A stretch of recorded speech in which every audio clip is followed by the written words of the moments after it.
بسم اللہ الرحمن الرحیم۔ السلام علیکم ورحمۃ اللہ وبرکاتہ۔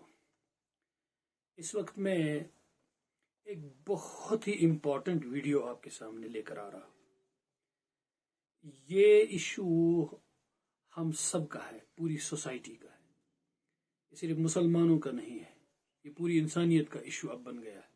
ہاں، ایکسپرٹس کی جو رائے ہے اس کے مطابق یہ کشمیر کا سب سے زیادہ بڑا ایشو ہے اس معاملے میں، اور پورے انڈیا میں کشمیر میں سب سے زیادہ یہ ایشو پایا جاتا ہے۔ یہ میڈیکل سائنس سے ریلیٹڈ ایشو ہے، اور میری جو لیجیٹیمیسی کیا ہے اس میں بات کرنے کی، میں میڈیکل سائنس میں ایک دینیات کا طالب علم ہونے کی حیثیت سے میں میڈیکل سائنس کا ایشو اس وقت کیوں لے کر آ رہا ہوں۔ ایک تو یہ کہ میرا دین سارے ایشوز کے بارے میں سلوشن لے کے آیا ہے، اور وہ سلوشن میں آپ کے سامنے عرض کروں گا۔ دوسری بات یہ کہ میں خود گریجویشن تک میڈیکل اسٹوڈنٹ رہا ہوں، سائنس اسٹوڈنٹ رہا ہوں، بایولوجی میرا کور سبجیکٹ رہا ہے، تو ان ساری بنیادی باتوں کو میں جانتا ہوں، سمجھتا ہوں۔ دوسری بات یہ ہے کہ جنرلی میری معلومات اور میرے علم کا جو سورس رہتا ہے وہ بنیادی طور پر تین چیزیں رہتی ہیں۔ ایک میری اسٹڈی، اور ایک میرا پرسنل ایکسپیرینس، اور پھر کسی خاص فیلڈ کے ایکسپرٹس کے ساتھ میں گفتگو کرتا ہوں، ان سے پوچھتا ہوں، ان سے سیکھتا ہوں، پھر آپ کے ساتھ وہ نالج میں شیئر کرتا ہوں۔ اسی طرح اس وقت کا جو ایشو ہے بہت ہی سیریس ایشو ہے جو میں آپ کے سامنے اس وقت شیئر کرنے جا رہا ہوں۔ اس میں میری پرسنل ایکسپیرینس بھی ہے، میں نے اسٹڈی بھی کیا ہے، اور میں نے بہت ہی منجے ہوئے ڈاکٹروں کے ساتھ اس بارے میں گفتگو بھی کی ہے۔ وہ ایشو ہے ہماری سوسائٹی میں پورے ملک کی بات کرتا ہوں، اور پورے ملک میں کشمیر میں یہ سب سے زیادہ پایا جاتا ہے۔ یہ ایشو وہ یہ ہے انفرٹیلیٹی، جو ہماری فیمیلز میں اور میلز میں ہوتی ہے۔ دکھ اور درد دل میں مجھے محسوس ہو رہا ہے۔ بیماری خود ہمارے کرتوتوں سے پیدا ہو رہی ہے، حالانکہ اس کا حل اور سلوشن بھی ہمارے پاس موجود ہے، لیکن ہم کرنے کے لیے تیار نہیں ہیں۔ اس میں ہم کسی اور چیز کے اور بیمار ہو چکے ہیں، سماج میں ذہنی طور پر، اور پتہ نہیں کتنی کتنی بدعات کے ہم بیمار ہو چکے ہیں۔ دیکھیے جناب، ہماری لڑکیوں اور لڑکوں کا نکاح ہو جاتا ہے، نکاح کے بعد جو سب سے بڑی تمنا ان کی ہوتی ہے ہمارا بچہ پیدا ہو جائے۔ وہ بچہ پیدا نہیں ہوتا، وہ بچیاں کنسیو نہیں کر پاتی۔ ڈاکٹروں کا کہنا ہے کہ بظاہر لڑکا ہو یا لڑکی، ان میں کوئی پرابلم نہیں ہوتی ہے، نکاح کے بعد بھی کوئی پرابلم دیکھنے کو نہیں ملتی ہے۔ ریپروڈکٹیو جو صلاحیت ہوتی ہے نسل پیدا کرنے کی، اس میں بھی کوئی پرابلم دکھائی نہیں دیتی ہے، لیکن بعد میں وہ بچہ بنتا نہیں، کنسیو نہیں کر پاتی لڑکی۔ اور بہت ساری لڑکیوں کا جب وہ کنسیو کرتی ہیں تو وہ امیچور جو ابارشن ان کا ہو جاتا ہے، ابارٹ ہو جاتے ہیں بچوں کے، پیدا نہیں ہوتے۔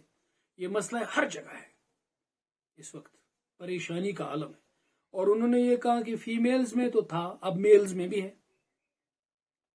چلے جاتے ہیں لیبارٹریز میں ٹیسٹ کرانے، وہ یہ سب کچھ ٹھیک ہے، بچہ نہیں بنتا۔ اب اس کے ساتھ ایک اور پرابلم ہے، وہ یہ کہ پھر اس کے بعد جاتے ہیں نقلی لوگوں کے پاس جو کہتے ہیں کہ اولادیں ہم دیں گے، وہ پتہ نہیں کیا سکھاتے ہیں، جادو سکھاتے ہیں، ٹونا سکھاتے ہیں، کیا کیا چیزیں وہ کراتے ہیں ان سے، اور پھر ایکسپلائٹ کر کے وہ مالی طور بھی نقصان اور خسارے کے شکار ہو جاتے ہیں ہمارے نوجوان۔ اب یہ مسئلہ نوجوانوں کا ہی نہیں ہے، ہر گھر کا مسئلہ ہے، اس لیے میں اس کو اس وقت صرف نوجوانوں کا مسئلہ نہیں کہتا ہوں، یہ ہم سب کا مسئلہ ہے، اور مسلمانوں کا ہی نہیں ہے، ہمارے غیر مسلمان بھائیوں کا مسئلہ بھی ہے، سب کا مسئلہ ہے، سوسائٹی کا مسئلہ ہے، قوم کا مسئلہ ہے، ملک کا مسئلہ ہے، دنیا کا مسئلہ ہے۔ ہمارا زیادہ ہی ہمارے گلے پڑا ہے ہماری خود کی غلطیوں سے۔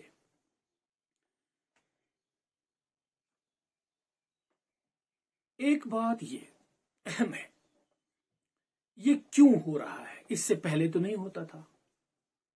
میں نے جب ڈاکٹر سے بات کی تو ایک بات انہوں نے یہ کہی دیکھیے آج سے پہلے کچھ وقت ہماری عورتیں اپنے ہاتھوں سے کام کاج کرتی تھی، کپڑے ہاتھوں سے دھوتی تھی، باڑی میں جا کر سبزی اگاتی تھی، وٲر پانے کھنان، کنزس مز تومل دگان، مسالہ تیار کران، مینول ورک کرتی تھی، ٹھیک، گھر کا کام کاج کچھ اپنے ہاتھوں سے کرتی تھی، پکانا، جھاڑو دینا اور بھی بہت سارے کام۔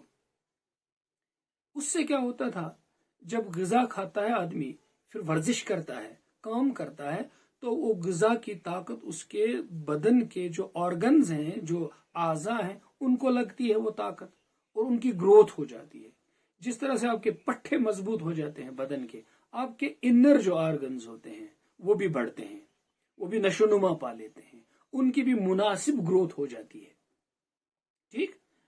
اب ہمارا کیا ہے، ہمارا لڑکا ہو یا لڑکی ہو، وہ اسکول میں پڑھتے ہیں، کالج میں پڑھتے ہیں، پھر یونیورسٹی میں پڑھتے ہیں، پھر ریسرچ کرتے ہیں، پھر جاب ڈھونڈتے ہیں، کام کچھ نہیں،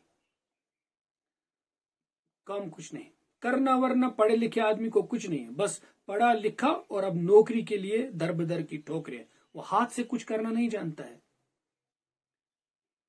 ہماری بچی کام نہیں کرتی، ادھر گاڑی میں اس نے پیر ڈالا، ادھر گاڑی سے نیچے اتارا، اسکول کالج میں داخل ہو گئی، دن بھر اپنی سیٹ پہ بیٹھ گئی، پڑھا لکھا، اس کے بعد آ گئی کتابوں کے ساتھ بیٹھ گئی، کرنا ورنہ کچھ نہیں۔ تو اب اس کا ایک اور چیز پرابلم ہو جاتی ہے، اب وہ سوچتے کہ چونکہ میں بیٹھی رہتی ہوں تو میں فیٹی ہو جاؤں گی، تو وہ فیٹی نہ ہونا، اوبیز نہ بننے کے لیے وہ کیا کرتی ہے، اس کے بجائے کہ وہ کام کرے، ورزش کرے، کھانا بھی کھائے، نہیں کرتی، کچھ نہیں ہے، کھانا کم کرتی ہے، تو پھر کیا ہوتا تھا کہ اس کی وہ گروتھ اس کی نہیں ہوتی، وہ انڈر ڈیولپڈ رہتی ہے، اس کا مال نیوٹریشن ہو جاتا ہے، وہ اینیمک بنتی ہے۔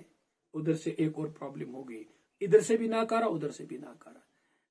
علاج یہ تھا کہ وہ کھاتی بھی اور اس کا صحیح استعمال بھی کرتی، مینول ورک بھی کرتی، پڑھائی بھی کرتی، کام بھی کرتی۔ ہمارے پڑھے لکھے لوگ کسی چیز کے لائق نہیں ہوتے ہیں سوائے وہ نوکری کریں گے، پھر وہ نوکری بھی نہیں کرتے، وہاں بھی کام چوری کریں گے، کیونکہ جب ان کے دل اندر کوئی طاقت ہی نہیں ہے، ہمت ہی نہیں ہے۔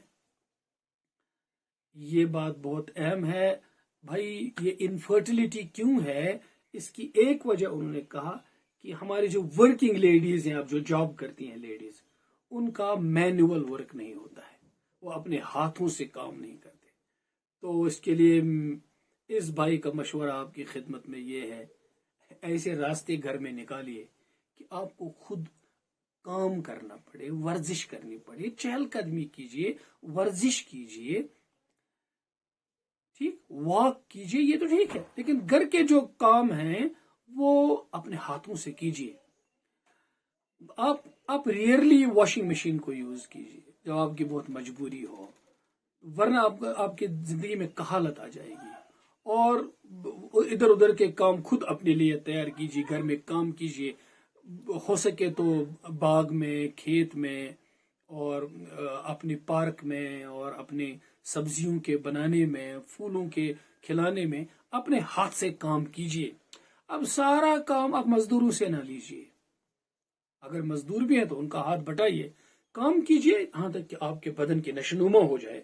تو مجھے ایک ڈاکٹر صاحب نے کہا کہ جب کام کچھ نہیں کرتی ہیں تو ان کی اووری بھی ڈیولپ نہیں ہو جاتی ہے ایڈوکیٹلی، اس کی وجہ سے سکڑ جاتی ہے، اس کی بھی پوری گروتھ نہیں ہو جاتی ہے، تو وہ بھی اس میں وہ کنسیو نہ کرنے میں ایک پرابلم وہ بھی ہو جاتی ہے۔ ایک چیز انہوں نے یہ بھی بتائی کہ دیکھیے جو ڈائٹری پرابلمز ہیں ہماری، پہلے ہم گھروں میں دیسی کھانا کھاتے تھے، مکی کی روٹی کھاتے تھے، گیہوں کی روٹی خود پیدا کرتے تھے، گھر میں بکری ہوتی تھی، گائے ہوتی تھی، دودھ خود گھر میں بنتا تھا، وہ کھاتے تھے۔ آج سب کچھ بازار سے آتا ہے، بازار کا دودھ، بازار کا کھانا، جنک فوڈ، جو کچھ بھی پیکڈ فوڈ وہ کھاتے ہیں۔ کیا پتہ ہم کھاتے ہیں، اس کے کتنے اثرات ہماری صحت پر پڑتے ہیں اور کتنا نقصان ہمارے اندر ہو جاتا ہے۔ انہوں نے کہا کہ this could be one of the reasons for this infertility, increase جو اس کا جو گراف ہو رہا ہے، یہ بھی ایک ریزن ہو سکتا ہے۔ اور ایک چیز یہ بھی بتائی آپ بھی گوگل پہ دیکھ سکتے ہیں، پڑھ سکتے ہیں، جسے کہتے ہیں پالیسسٹک اوویرین ڈیزیز، PCOD ڈیزیز کہیے، بعد میں سنڈروم بھی کہیے اسے، آپ پڑھیے، میں نے بھی اس کو اسٹڈی کیا ہے۔ یہ ہارمونل پرابلم ہوتی ہے، اور بعد میں ایک پرابلم اور جڑ گئی، لڑکیوں میں میل ہارمون پیدا شروع ہو جاتا ہے، اور بچیوں میں آپ دیکھیں گے کہ جب وہ پیوبرٹی کی ایج میں آ جاتے ہیں ان میں زیادہ نہیں ہوتا تھا، پمپلز ان کے پیدا ہو جاتے ہیں اور ان کا ہیئر گروتھ ہو جاتا ہے۔ بچیوں میں یہاں ہیئر گرو کرتا ہے، چہرے پہ ان کے بال اگنے شروع ہو جاتے ہیں۔ تو ایک ایکسپرٹ نے میرے ساتھ، ڈاکٹر صاحب نے بات کی، تو باتوں میں یہ کہا کہ ان بچیوں میں جب یہ ہوتا ہے، ان کا فیوچر میں زیادہ چانسز ہوتے ہیں انفرٹائل بننے کے، وہ کنسیو نہیں کر پائیں گے۔ تو میں نے ان سے پوچھا کہ اس کا حل کیا ہو سکتا ہے؟ کہا کہ ان کی شادی پہلے ہونی چاہیے، یعنی گریجویشن کے ساتھ ساتھ ان کی شادی ہونی چاہیے، تو یہ فرٹائل رہیں گی۔ اگر ان کی شادی ڈیفر ہو گئی، جن کا یہ ہارمونل پرابلم ہوتی ہے، ہیئر گروتھ ہوتا ہے شروع میں، اگر ان کی شادی ڈیفر ہو گئی، ان میں زیادہ چانسز ہوتے ہیں کہ یہ بچہ جننے کی صلاحیت ان میں نہیں رہے گی، بچہ پیدا کرنے کی صلاحیت ان میں نہیں رہے گی۔ یہ سارے مسائل لے لیجئے۔ تو ایک بڑی بات انہوں نے یہ کہی کہ ہمارے ہاں جو انفرٹیلیٹی ریٹ زیادہ ہے، اس کی وجہ یہ ہے کہ یہاں شادی بہت لیٹ عمر میں ہو جاتی ہے، نکاح لیٹ عمر میں ہو جاتا ہے۔ مجھے بتائیے، پانی کا مزہ اور پانی کی بڑی اہمیت تب ہے نا پینے کی، جب آپ کو پیاس لگتی ہے۔ کھانا تب میٹھا اور صحت بخش اور قوت بخش ہوتا ہے جب بھوک لگی ہوتی ہے۔ بھوک لگی، مٹ گئی، اب کھانا سامنے ہے۔ پیاس لگی، مٹ بھی گئی، اب پانی سامنے ہے۔ کچھ فائدہ تو ہوگا، بہت فائدہ نہیں ہوگا۔ ہم نے پتہ نہیں کس چیز میں، اس سے پہلے بھی میں نے آپ سے بات عرض کی اور اب بھی عرض کر رہا ہوں، بڑے درد کے ساتھ عرض کر رہا ہوں، بہت مصیبت کی بات ہے۔ انہی ڈاکٹر صاحب نے مجھ سے کہا کہ میرے پاس ایک پیشنٹ آیا، ایک بچی تھی۔ اب بچی کیا، وہ ایک خاتون تھی اور اس کے ساتھ اس کی ماں تھی، اور ان ڈاکٹر صاحب نے کہا خود بچے والے ہیں، کہا وہ میری ایج کی تھی تقریباً ہوگی۔ تو میں نے اسے کہا کہ شادی تو ہوئی ہوگی، جب پرابلمز اس نے شیئر کی تو میں نے کہا شادی ہوئی ہے؟ اس نے کہا میرا نکاح نہیں ہوا ہے ابھی۔ تو میں نے اس بہن سے کہا ریسپیکٹ کے ساتھ، آپ کا نکاح کیوں نہیں ہوا ہے؟ اس نے کہا ڈاکٹر صاحب کیا بتائیں آپ کو، ہمارا مکان نہیں ہے ابھی۔ تو میں نے اس کی ماں سے کہا شادی کا آپ نے مکان کے ساتھ جوڑ دیا، وہ بھی لڑکی کے لیے مکان اتنا؟ تو اس نے کہا کہ نہیں، اگر ہمارا مکان اچھا نہیں ہوتا تو ہمیں دیکھنے کون آتا، اس کو پسند کون کرتا؟ وہ مکان پسند کرنا تھا تب لڑکی پسند کرنی تھی۔ ایک مسئلہ یہ ہے، بڑا مسئلہ ہے ہمارے یہاں، مسئلہ ہے، بن گیا ہے، نہیں بنتا اگر ہم عقل والے ہوتے، ہوش والے ہوتے، اپنے بچوں کے مستقبل کے بارے میں سوچنے والی قوم ہوتی، یہ مسئلہ نہیں تھا۔ لیکن جب دماغ بگڑ جاتا ہے کسی قوم کا، جو مسئلہ نہیں ہوتا ہے وہی مسئلہ بن جاتا ہے۔